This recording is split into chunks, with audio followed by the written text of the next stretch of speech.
Hello, we're here today to talk about sustainability and how it relates to social responsibility. I am hoping that as we go through this presentation, you will start to think about your own strategic philanthropy, and you will start creating one that takes a company into its community to relate to and be part of its own home base. As you know, social responsibility is one of those things we do as an organization to have a positive role in the community. Sustainability takes that into the next step of looking at the impact a business has on its natural environment. Many socially responsible organizations do this. One of the things that we know, looking at the relationship between the issues of sustainability and outcomes, is that people become more and more aware of your company if they agree with taking care of their environment. One of the things that we see is that sustainable business practices can and does result in a competitive advantage. Consumers that are aware of environmental issues look to leadership from their organizations and from their community. When you have a sustainable brand, you will find that there is a certain group of the public that really will want to be involved with your organization. How then will environmental issues impact on you and your government? One of the things we've seen over time is that when we have air pollution or acid rain, certain things have to be done in order to protect the environment. Such things as global warming has become very important, and many of us, instead of saying global warming, talk about global change. We know for sure that there are many initiatives now in effect that start to address these issues.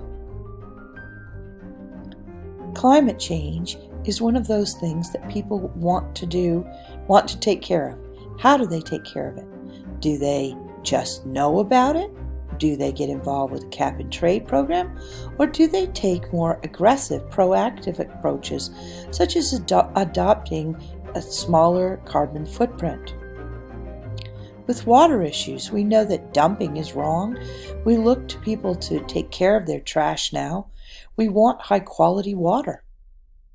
We want the land issues also developed so that dumps do not spoil our environment and do not cause long-term damage to us. Deforestation in the Amazon right now is in the news. What does it mean? What can we do? Some of the things that we learn about through the news is that these things, deforestation, pollution, sprawling development, and/or urban sprawl, put a lot of pressure on each other, on our wildlife, and in our own habitat. How then can the laws and regulations of the environment impact businesses and their shareholders? Well, we know the EPA, one of the strongest agencies in the United States government, conducts research and tries to establish protective standards for all of us to follow.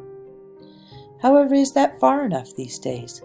We now know that quite a few people have gone further, and the EPA strategic plan goes way past the current needs. Several of these laws that we've had on the books for a long time have been changed to more state control. How should a company go green and increase a company's revenue and decrease its cost? Well, there's a triple bottom line concept here, and many people think about it but don't actually do it. When we think about, is a building have a carbon footprint? Is there a supply chain involved? Sometimes we need to look deeper. And we need to convince a business that in order to be sustainable, they need to reduce their capital costs, reduce the amount of materials and energy use, and reduce the cost overall by improving risk management and stakeholder relationships with those who may be impacted by the environmental performance of a business. Sometimes, as we're working along on these issues, we might get lost in just one area. We may only be thinking about lowering your energy costs, or thinking about how customers might prefer less packaging and more information. But even more important, we might see that people want to know your company is involved with them in creating a better long-term solution to environmental issues. We'll see this used in marketing, as people will claim to have a strategic process in place that will create long-term good relationships and enhance and maintain the natural environment. However, there's an alternative to that called greenwashing, which is a very misleading activity, really quite unethical, that can have serious repercussions when you lie to customers or clients or other people by saying you have a true environmentally friendly approach when in fact it's only short-term and it's only meant to look good on paper. What can we do?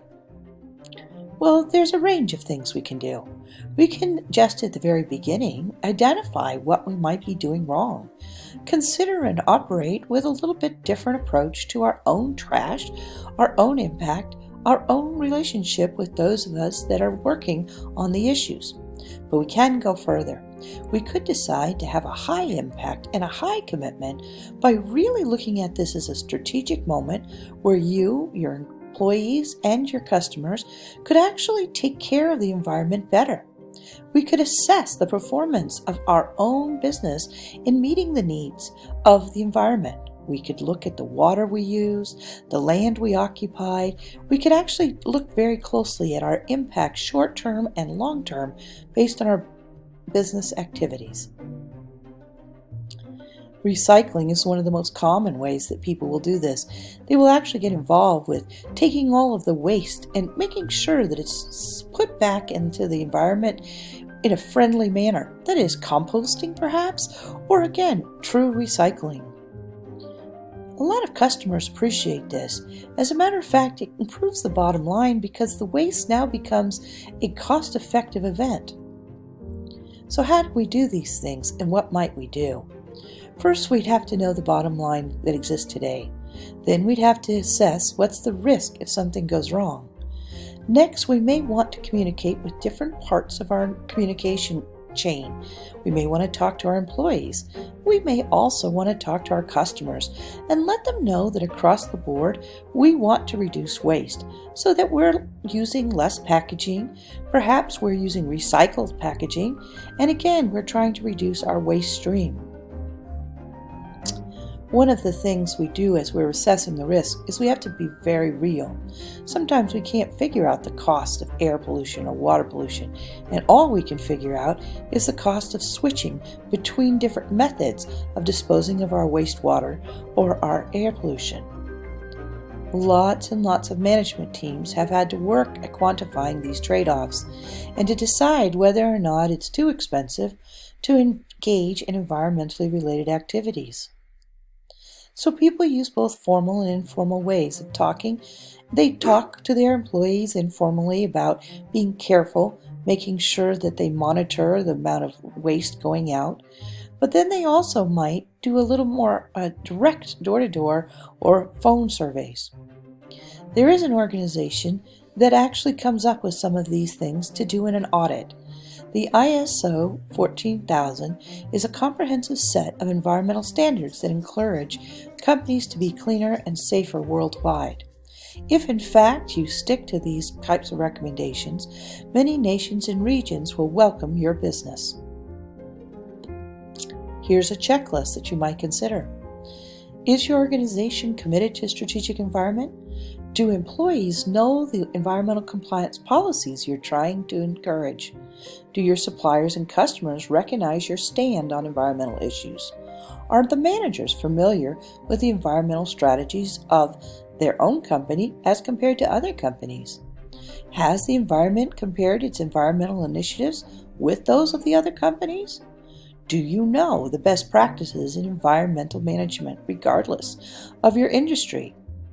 And again, as you're looking at this, we also think about, does your organization take any philanthropic steps to encourage those around us to take in consideration environmental issues?